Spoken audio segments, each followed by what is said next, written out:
Scarefest Radio is sponsored by Blue Leaf Naturals, CBD and hemp oil products. Created with care from seed to shelf. BlueLeafNaturals.com. Spirit Mechanics, for your spiritual health and well-being. Find them on Facebook. MECHANIX.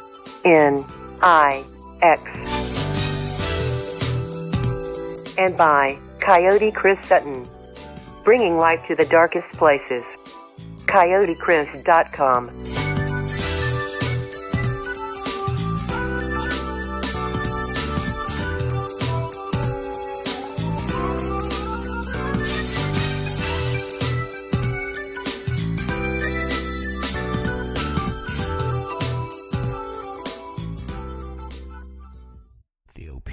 Viewpoints and beliefs presented on this program do not necessarily reflect those of the management, the affiliates and broadcast partners, or the sponsors. Listener discretion is advised.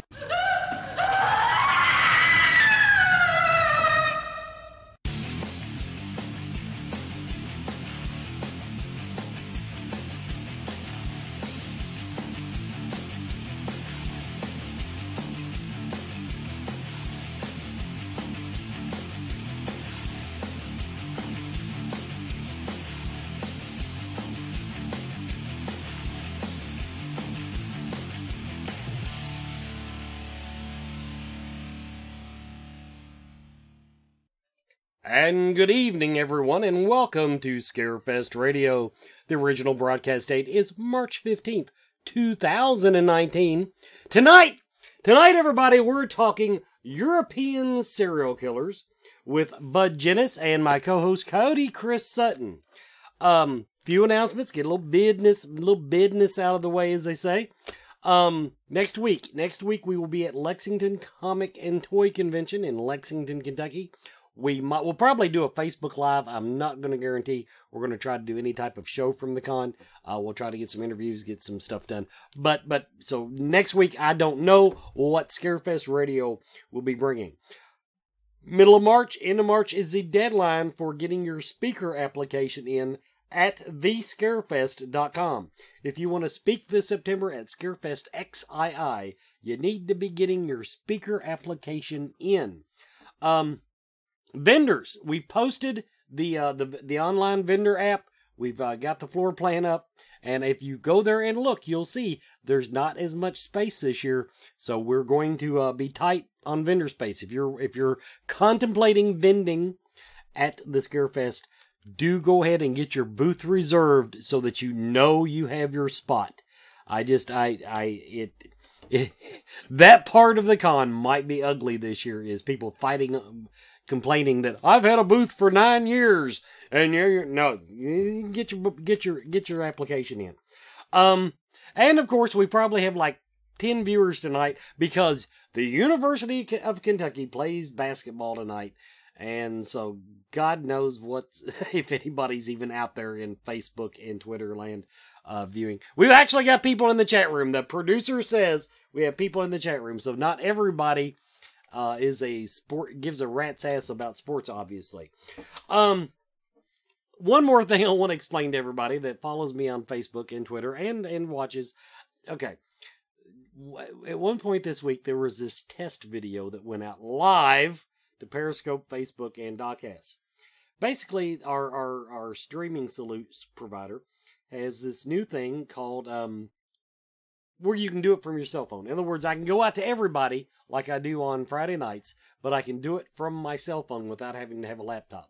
Great idea, except when you load it on your phone, it goes the hell live. The little go live button doesn't mean a damn thing. So you got to see me, and I just wanted to see if it loaded on a phone, and come to find out it not only loads, it broadcasts me in all my work clothing glory, crappy hair and all. So that was fun. So I've been deleting video copies of me sitting there staring at my phone at a very unflattering angle. I've been deleting that all week. I was at my desk. Okay, I was at my desk, but it's the same angle. It's actually the same angle. So you wouldn't have known. Now, I warned the gentleman ahead of time. Yes, we are talking European serial killers tonight. We're going to get to that here in just a few minutes. But the world has just lost its fucking mind. The big story, the big news story this week, and this shows how naive I am, Chris. The big news story this week, all over Facebook and on the news especially, on all the broadcast news, has been that a couple of Hollywood people and a bunch of rich dudes bribed somebody to get their kids into the really good colleges. Now, this is how naive I am. I always assumed that when you wanted to get your kid into Yale, you made a $500,000 donation to the library. You sponsored a banner at the arena. I assumed it was all above board and tax deductible to bribe your way into college. So apparently, I was so naive that I did not realize that what was going on. How do you?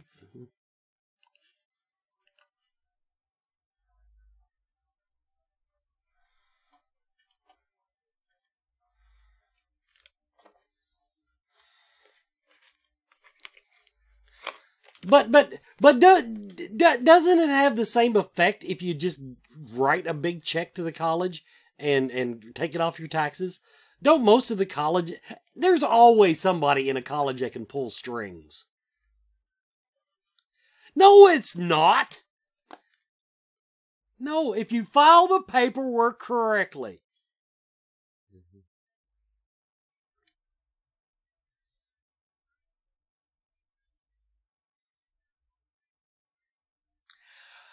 It's not dependent. No, it's not. It's just saying it slides under the radar. You slide it under the radar. I'm just saying, I believe that there are less. Okay, now here's my other thing about it. Okay, let's agree. I will agree that yes, it should not go on. Yes, it is illegal. But okay, to get this, and this has been a probe that's been going. Think how much money the FBI spent investigating these people, and they actually could have just. They're saying we have no sound, and I see sound going out, so I have no idea what's the matter. So anyway, no. Oh, wait a minute. We do. I see. We do have the. Okay, this was working.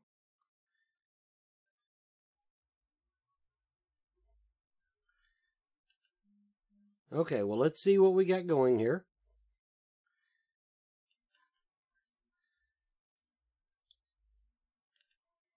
She said that sound from Chris. See if, say something, boys. Okay, well, wonderful.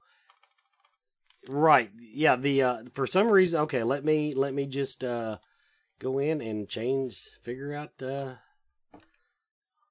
this was working.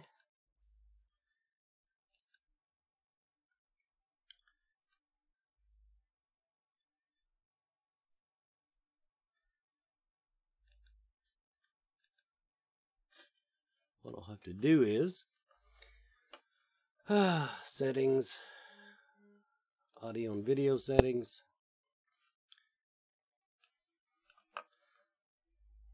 Speakers. Ah, there it is. For some reason, it decided to change that. So we're going to try to fix this now.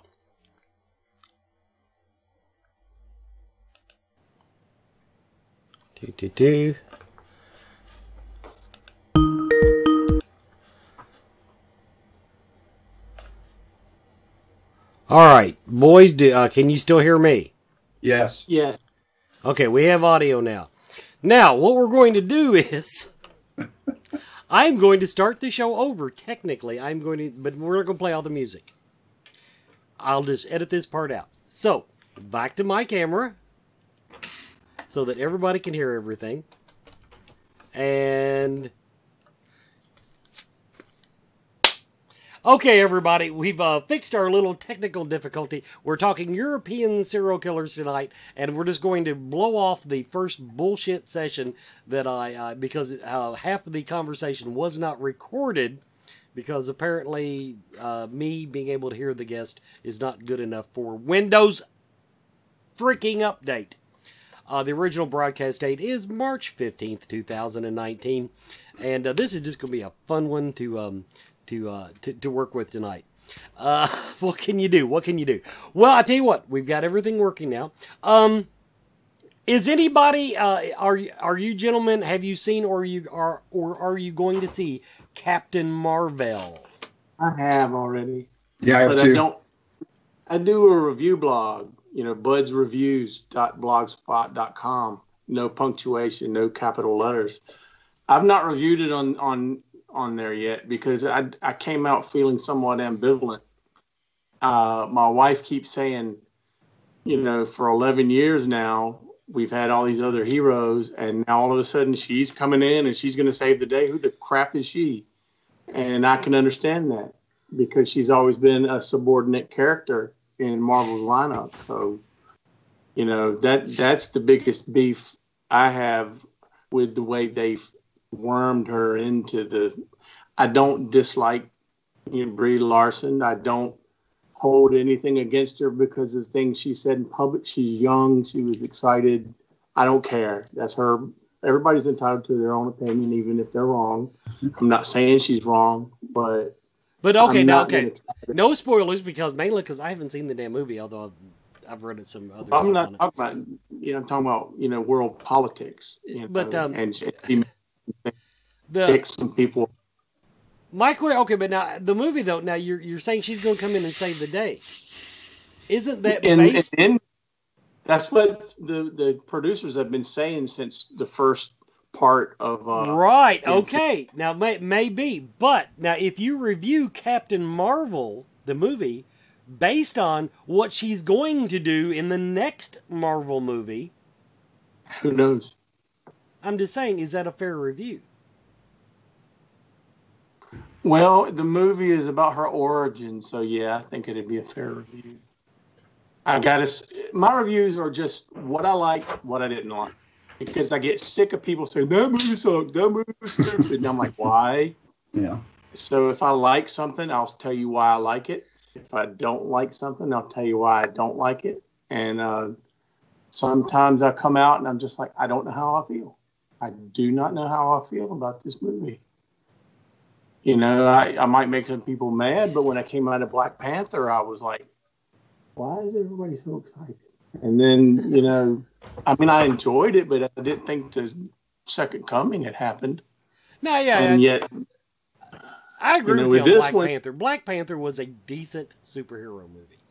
It didn't blow me away. For Best Picture. I'm like, why was that one nominated for Best Picture when Infinity War should have been? If they were they need another category, but they have Hugos and other things. Oh well. That they give. Okay, I've managed to get up. We're going to go ahead and take our first commercial break, everybody. This has been a Scarefest Radio's first segment. Ooh.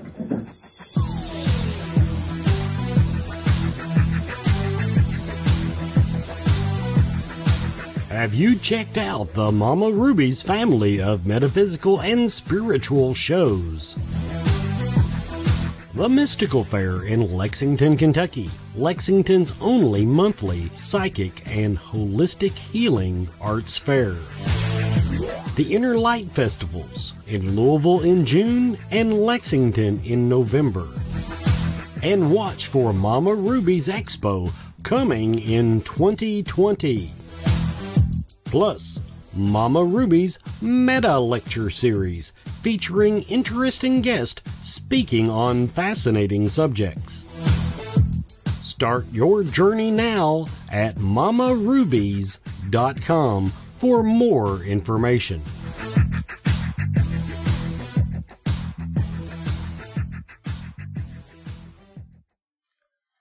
Okay, everybody, we're back on the rails now. We're back on the rails now with Scarefest Radio. We are talking European serial killers. it's just, that's the way everything has gone for me this week. But now here's what I'm going to go ahead and throw out there, and then we're going to discuss it amongst ourselves.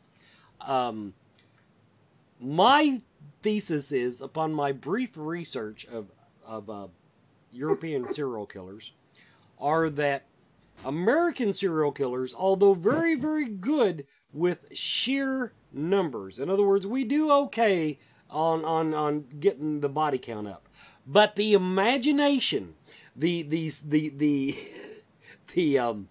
sick, perverted stuff that has come out of Europe, we cannot hold a candle to. We are just totally outplayed. We are totally outplayed. It's like watching UK play some high school team somewhere. That's the way it comes out. But they've had hundreds of years to master this art, though. You got to remember. And it shows. That's right. It shows. That is, you are absolutely correct. That's an important point, because in my encounters with the folks at Scarefest that have worked on shows like Ghost Hunters International, I've literally said to them, and I consider them friends. When upon first meeting, I've said, "Let me ask you a question.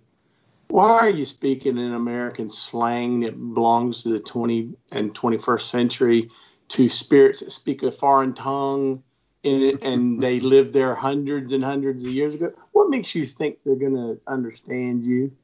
Do you have a universal translator that you?" Because this makes no sense to me whatsoever. Yeah.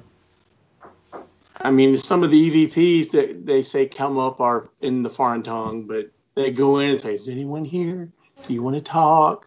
I'm here for you." And I'm just like, please, let's find a different approach. Well, I'll just say that there is a school of thought that says that they're reading your mind anyway. So it really doesn't matter as long as you think the question, that they can glean the context of what you're saying from your thoughts. Just going to throw that out there.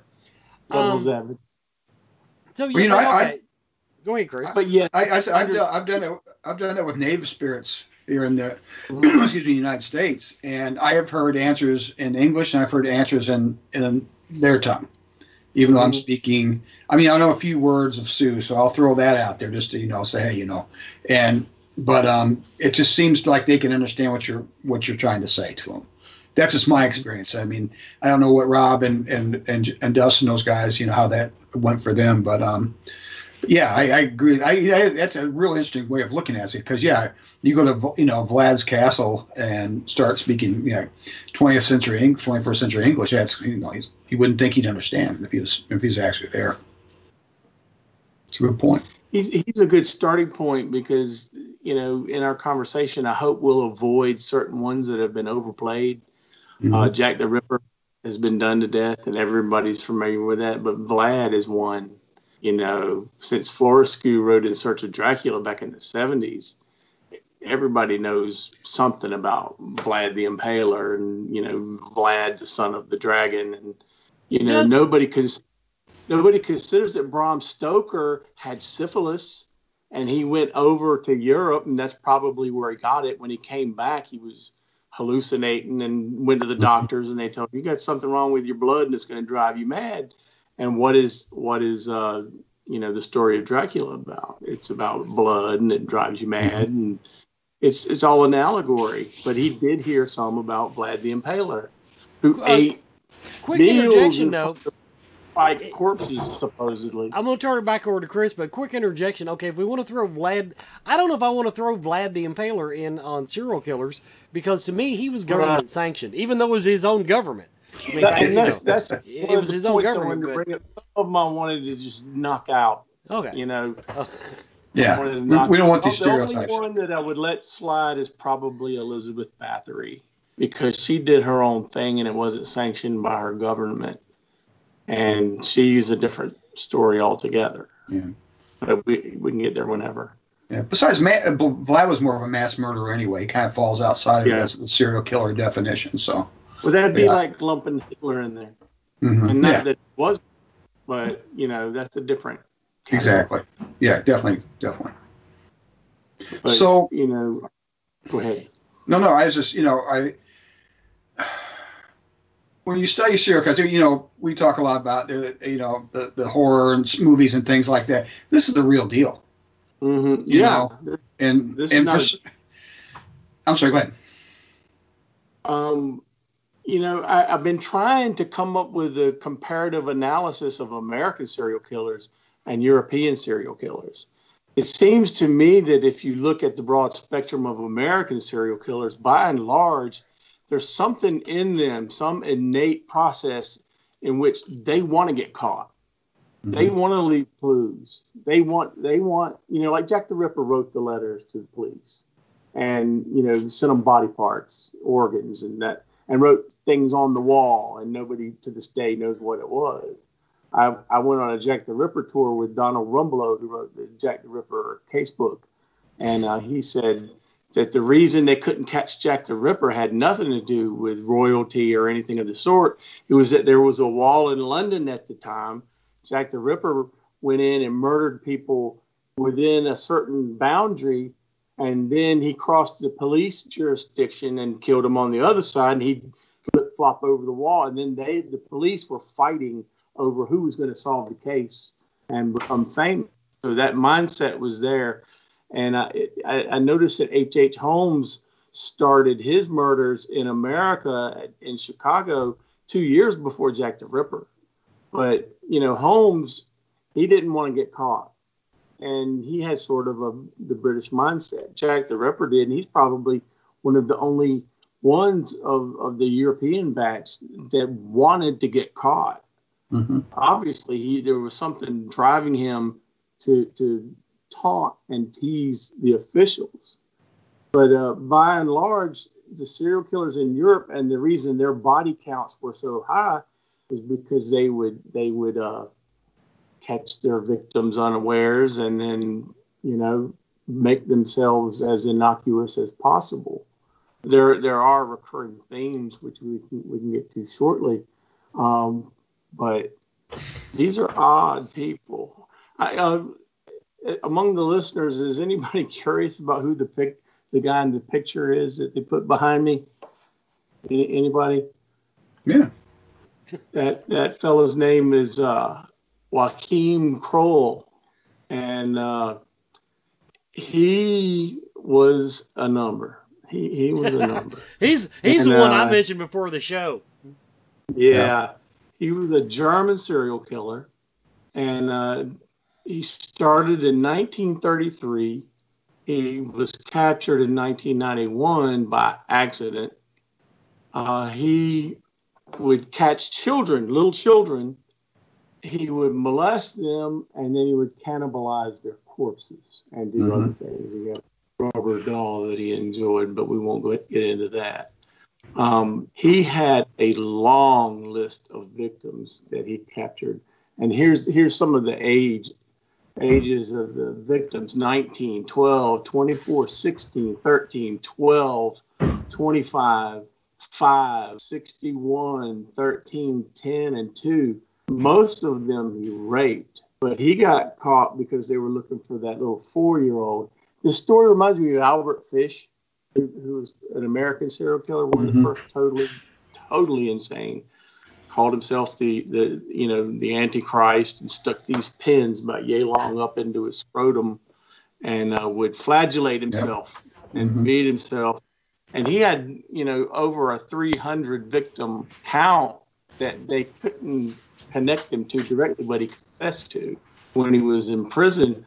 But they caught Kroll because he was cooking the little girl's body on the stove, and it was simmering on the stove, and they found a hand in a cooking pot and entrails that were stuck in the toilet pipes.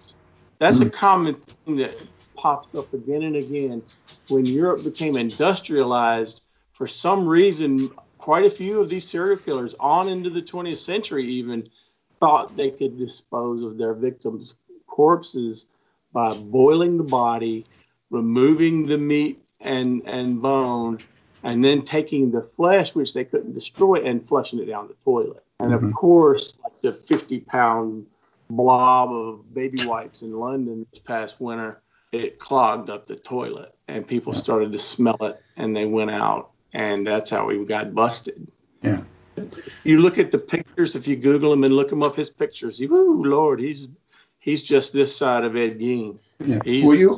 Go ahead. What's different about him? Okay, usually a serial killer has a certain victim style. Usually, like Bundy. Look at Bundy; they were young women. Usually, they fall into a certain age group and a certain sex.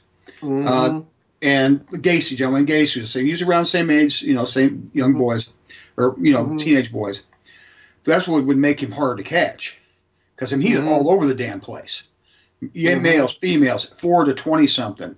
I mean, way outside the usual spectrum for a specific one serial killer. Well, his story is very, very much a bookend to a case in which this fellow, I always forget his name. There was a movie about him in the 90s with Donald Sutherland. It was called Citizen X. And he was this serial killer would catch young girls at the train station. He'd make sure nobody was looking, and while they were waiting for their train, he'd grab them, take them out in the woods, and kill them, and then he'd cannibalize the corpses. And when he was ultimately caught, he was so insane that they put him in a cage in the courthouse. So his trial was held with him sitting in a cage. And they acted out very well in the film. The film's very faithful to the true story. But I read a book about that, and he was all over the place too. He would kind of perambulate around all the train stations, and but he had a type that he was always looking for. Defenseless kids usually, and something I wanted to bring up is that if you ever read Robert, getting John Bonet's dad mixed up with this, the FBI agent. Yeah. Those who fight monsters. I have lived. And those who fight monsters, and I lived in the monster. I have lived in the monster, which I highly recommend. He explains how you can read a crime scene and figure out which type of serial killer committed the act, because there are two kinds: one that simmer and plot it out, and they're cool and calculated, and they try not to leave much evidence. But then there's the passion murderer. And, in Europe, there's a long list of people who claim to be werewolves and vampires and this sort of thing. And the townspeople would catch them cannibalizing their victims. So cannibalism is a big deal. And I don't know if the removal of the flesh was post-World War II, but that's what fascinated Ed Gein. And he would strip the cadavers out of the graveyard, their flesh literally, and make ornamental garments out of it. Belts and window shades and a flesh suit of a woman, and go around walking on his farm at night in the moonlight, dressed like, he's where they got the idea for Leatherface and Norman Bates and, quite a few of the serial killers that were popularized in America. Yeah. Or like James Gunn's character in Silence of the Lambs. Yeah, well, that's exactly where they got the idea, because the Gein house in Wisconsin, the Plainfield house, Wisconsin, was it Wisconsin or Illinois? It was up there, up north.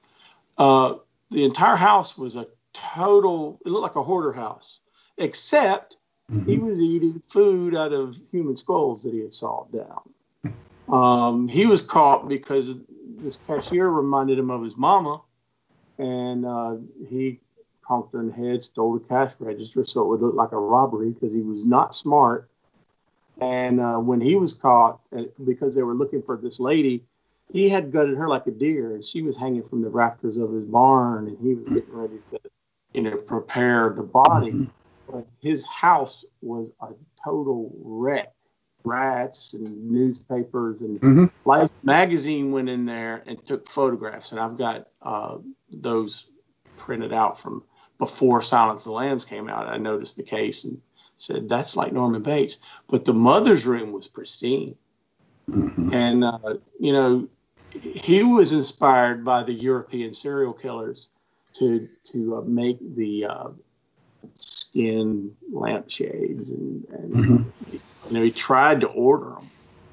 through the mail and it was illegal. Somebody should have. All right, I hadn't heard that one before. That's Yeah. These guys are off the wall. You know what's funny is that most of these guys, these serial killers, and constitutionally are not insane when they're mostly. But we can talk about that more here in a little bit But I'm going to turn it over to Wes right now. Okay.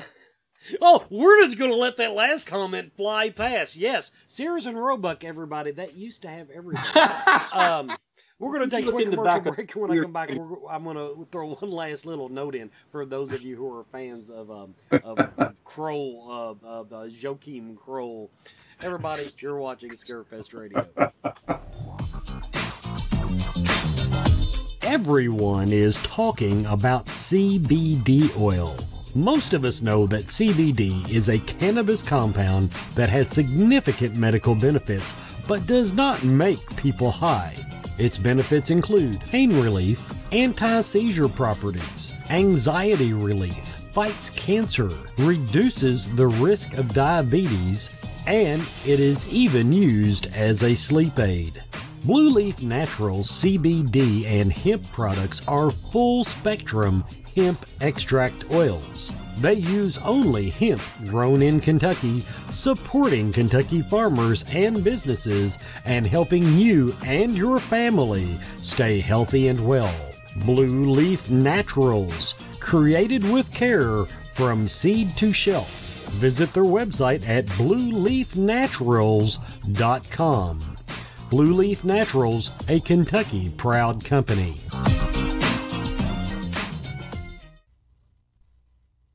And welcome back to Scarefest Radio and our fun-filled, frivolous conversation about European serial killers. Okay, now I'm going to interject here. This is my observations as a non-serial killer. I'm more of a spree kind of guy. So you say. You made mention about how Kroll liked his victims young. Well, it's obvious. This guy was a committed cannibal because in his trial, at his trial, he admitted to murdering 14 people. And as to why he practiced cannibalism, he said matter-of-factly that eating human flesh cut down on his monthly grocery bill. Can't we all relate to that? That's right. Pragmatism at its best. So I really, Bud, I'll admit it. I thought you were going off the rails when you said that our serial killers got their inspiration from their serial killers. But when you said that they were trying to order human flesh lampshades, okay, if that's the case, then maybe there's something to that. Who let's see. I think you mentioned it. As far as we know, who tops the list with the body count over there?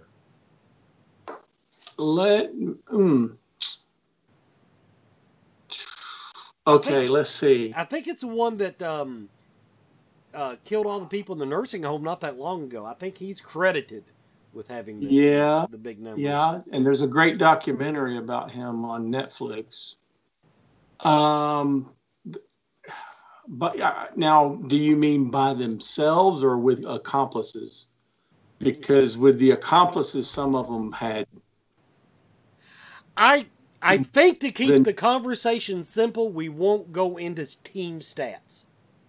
Okay. There. Sadly, I have to come back across the pond because the highest body count would be for H.H. Holmes, who killed 230 people. Yeah, but see that's once again that's the American. See that's American, and once again we kill in big numbers. I get that, but we're concentrating on Europe tonight. I know that Peter Zelenka, that was the one that killed all the people in the nursing home. How many was he alleged to have killed? If that's what I'm thinking about. What was his name again? No, maybe that's not the one I'm thinking about because he only killed 7 people. He was called Dr. Death. They called him Dr. Death. Harold Shipman. Yeah. He was convicted for 15 murders, but they think possibly 215 to 475. Well, in the UK. When you see the modus operandi of these guys, it's often echoed here in America. And there was a guy by the name of Dennis and Nilsson. and he was from Germany, and he would frequent gay bars, pick up guys like Jeffrey Dahmer, get him back to his place, and kill them. I don't remember if Jeffrey Dahmer dressed up his corpses or not, but this guy slept with them. He had them in the bed for several days. And then after they started to stink, then he'd boil their dismembered bodies that he cut up in the bathtub and try to get rid of the flesh down the toilet. And he killed quite a few people. This is in the 70s. Here we go. Dennis Nilsen. He spent several years killing people. Says he was Scottish actually, but he spent time in Germany, and he was he was in the military. And most of his murders though took place in London. He trying to see the body count. Why are we interested in that? Because numbers matter. Numbers matter. Content. Now, another one. 12 men and boys and 7 others that he confessed to. Yeah. So, anyway. Well, wait a minute. That was misogynistic thing. 7 others? 12 men and boys and then 7 others. Yeah. You women are just others. Well, the 12 were known. The 12 were known. The 7 he confessed to without identifying who they were. Gotcha. But he enjoyed laying in the bed with them, and he'd do things, and we won't get into that.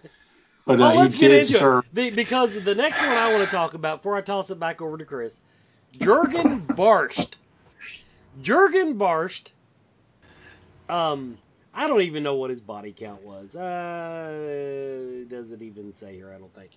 But here is, okay, everybody. This is why I say that we have to step up our game. Now I'm going. He would. Here's what he did. He kidnapped people, took them to an air raid shelter, beat them to a pulp, and then he tied them up, fondled their genitals, masturbate, strangle, or stab the victim to death. Now, here's the thing. The way this is worded, here's the exact quote. He would tie his victims up, fondle their genitals, masturbate, strangle, or stab the victims to death. Now, here is my question. That sentence leaves it hanging, pardon the expression. Did he do this, and then did he masturbate and then strangle, or did he masturbate them to death? I'm sorry, that's the way that is. My English teacher would have had a fit at that sentence, and this is on the internet. Well, H.H. Holmes, when he would push his victims into the vault, and they're screaming to get out and losing oxygen, he would pleasure himself into a handkerchief. Because he got excited by the thought. Well, that was back then, and people didn't have paper towels. I get that. But the way that sentence is structured is that's worse than the serial killer. But yeah, so this, and then after all that, Kroll, sex doll. Remember, he had a sex doll that he would pleasure himself with when he killed his victims. Who had a sex doll? Kroll. He had an inflatable sex doll. We're back on Kroll now. Oh God. Yeah, but I just noticed that Jeffrey Dahmer, when he killed his first victim, he flushed him down the toilet too in America. So American plumbing is a little more reliable. Yeah. Yeah. So we. Well, that's a sign of a rookie right there. I mean, he didn't think it through. The first crime was he hadn't quite got the hang of it yet. He's lucky he didn't get. Well, I mean, he should have been caught then, but he wasn't. After that, he thought it out. Got used the barrels and that kind of stuff after that. Now, did I mention that the book about Dennis Nilsen is called Killing for Company? I read that probably 30 years ago. It's a really good book if you like that sort of thing. And one of my favorite authors about serial killers in general is Harold Schechter. And he teaches at Pratt Institute. And I was so impressed with the way that he wrote. He wrote a book about Ed Gein, Albert Fish, H.H. Holmes, and several others. I wrote him, and I said, you have an incredible ability to describe the most gruesome things in the world in a tasteful manner. and that impresses me. And he wrote me back, and I didn't pursue a correspondence, because I'm sure he's got enough people that write him, but he is a fantastic author. He's not written one in a while. This is a really good one if people are interested in worldwide serial killers. A to Z encyclopedia of serial killers, and it's got photographs. That's a really good book. But, you know, in America, what do you hear about a mass killer most of the time? He was a quiet man. He never bothered anybody. He always kept to himself. You know, this is the last person in the world I would have expected to do this. That's the same story in Europe. They're innocuous. They're in the background. They're quiet. They're soft-spoken. They don't bother anybody. Many times they appear to be very, very timid, but get them alone with their victim and they become a ravenous beast. Some of them swear that they were overtaken by, you know, this force that drove them against their will to do it. But of course, you got guys like Kroll who enjoyed it. He thought it was, you know, a good time. For a good time called Joaquin. But are they good with children? Always understood that for Ed Gein. Well, you know, his case reminds me so much of Albert Fish, though, because Albert Fish was obsessed with the Great Depression and the famine in China. And he told stories quite often about Asian folks baking and eating their children when there was no food, and dogs first and then children. And that's where he got the idea. And Grace Mudd, the little girl that caused him to be captured, because he wrote a letter to the family, a gruesome letter, why no one knows. And the stationery was the same as something else that he had written on. And the pictures of him, he looks like when Macaulay Culkin was presumably on crack back in the day. At one point, I put a picture up and said, why didn't they hire Macaulay to play Albert Fish in a movie at that time? Because he looked like an old, derelict man. Macaulay did. And Albert Fish was just... They always said, well, he looks like somebody's grandpa. These European serial killers, they look like anybody. You know, Kroll, though, his eyes are freaky. Ed Gein's eyes freak me out, though. There's a certain angle where he's looking off and his eyes look like they have a slight cross to them. But, you know, they keep to themselves. They're quiet. They don't seem to bother anybody.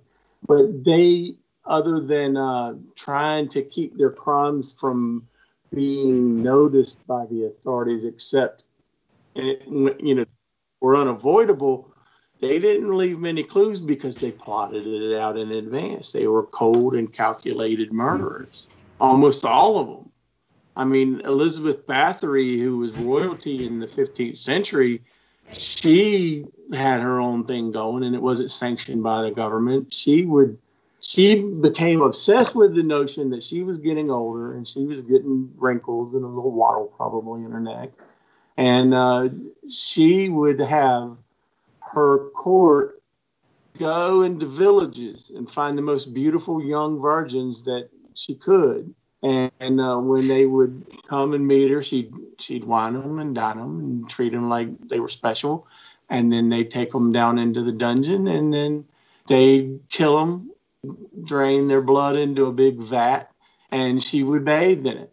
And, you know, they called her Countess Dracula after a while.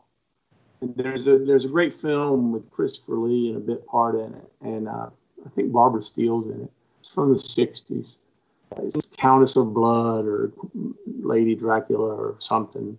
It's a really good movie for that era. It was like one of the knockoffs of Hammer movies from Europe.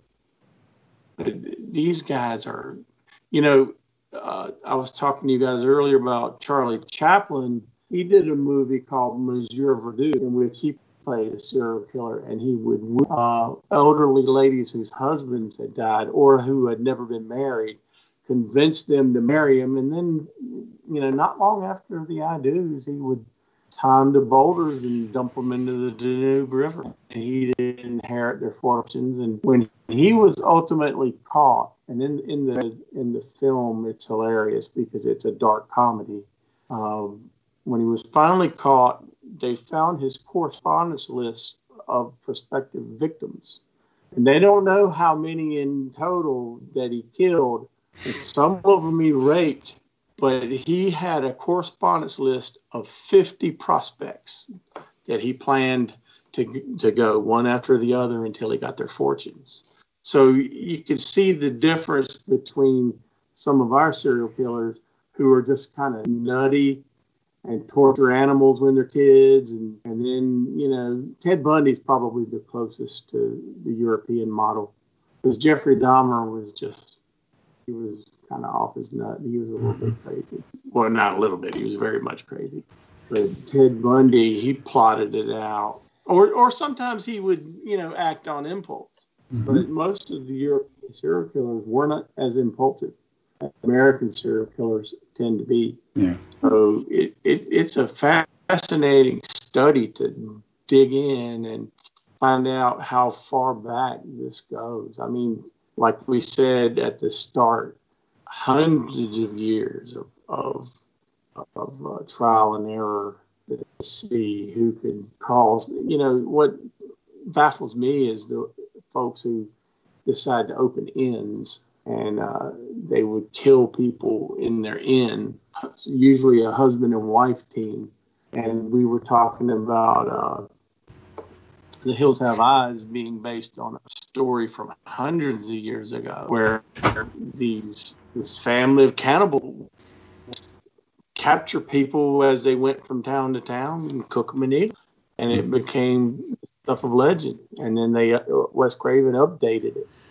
So there's some fact in most of these horror stories to some degree or another.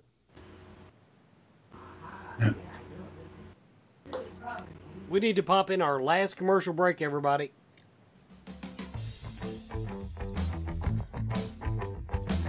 Do you feel lost in life? Do you seem to be stuck in emotions that are not yours? Is your home not the sanctuary it should be? Contact Spirit Mechanics, where they take a team approach to your metaphysical and spiritual problems. Spirit Mechanics specializes in aura cleansing, stone attunement, attachment removal, and house cleansings. Spirit Mechanics tailors their approach to your individual spiritual path and needs. Find them every month at Lexington, Kentucky's Mystical Fair, mysticalfairlex.com, or on Facebook by searching Spirit Mechanics, that's MECHANIX. Spirit Mechanics, for your spiritual health and well-being.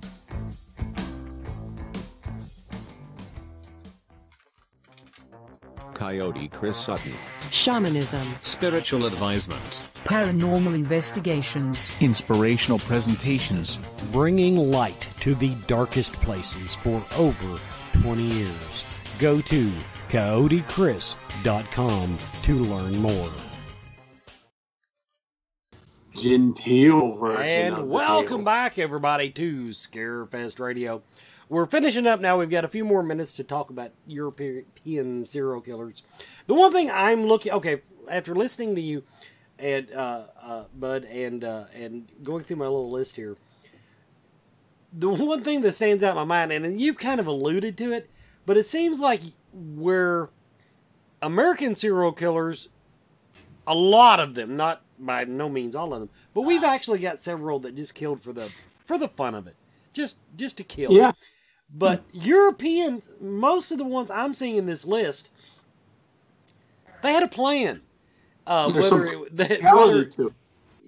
it was to eternal youth, the one you talked about a minute ago, stole all their money, or for food, which is just.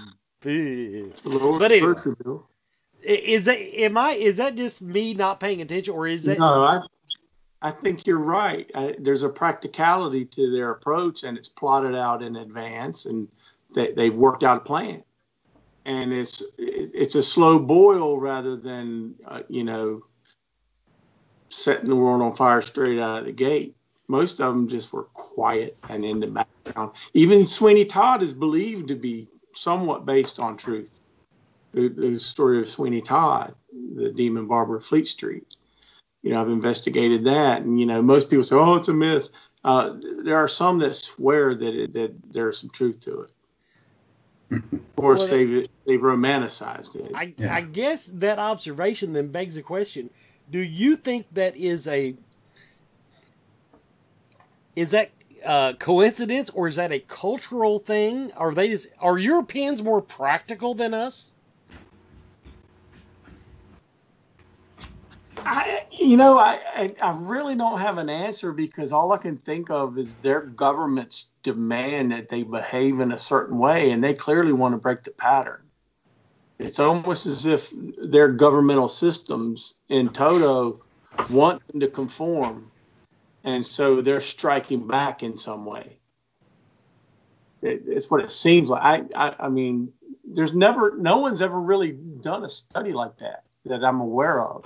I may be wrong, but I don't think anybody's done a study of it to try to say, why is there this difference? I mean, sure, there's the occasional thrill kill over there, but they're outnumbered by the ones that have plotted it out and are doing it to survive, in a sense, to gain money, to gain youth, power, to gain power and position. And, I mean, even the Nazi woman that wanted to have, pieces of furniture covered with the flesh of her victims. And Geen read about that. And he would get these imported magazines. And he even obtained illegally some shrunken heads. So he had shrunken heads. So that's why he decided, I'm going to see if I can get some of these flesh-covered lampshades, and ended up making some. Yeah. Yes, you have to start. Well, you have to start with a model and then go from there. Yeah. It gives you the ideas. I was thinking. You were talking earlier about we were so worried about numbers and all these victims, and I just thought, wait for you to make money, bud. Serial killer trading cards. Picture in the front and the back statistics for every year that they are active. And I mean, the chat room just went wild over the thing about all the numbers of victims. Yeah, this is great stuff. And dude, I mean, there you go. I'm gonna hand that to you. And people would eat that up. It'd go great. You'd sell a bunch of them at Scarefest. Yeah, I had a girlfriend that was a bartender at a Chi-Chi's when they were open back in Wilmington, North Carolina, and she gave me an Ed Gein trading card. And I've still got it somewhere. Somebody did it already? Oh, they didn't have the body counts, but I've got 2 books that's loaded with serial killers, and it's the photocopies of the cards that they made. This was in the late 80s, early 90s. If there's one thing I know, Chris, there is nothing new under the sun. There has not been an original thought in the last 200 years. I don't care what anybody says. Well, I've heard somebody say, if you can think of it, it's on the internet. There you go. Everybody, this has been Scarefest Radio. We're going to go ahead and call it a night. That's been our European serial killer discussion.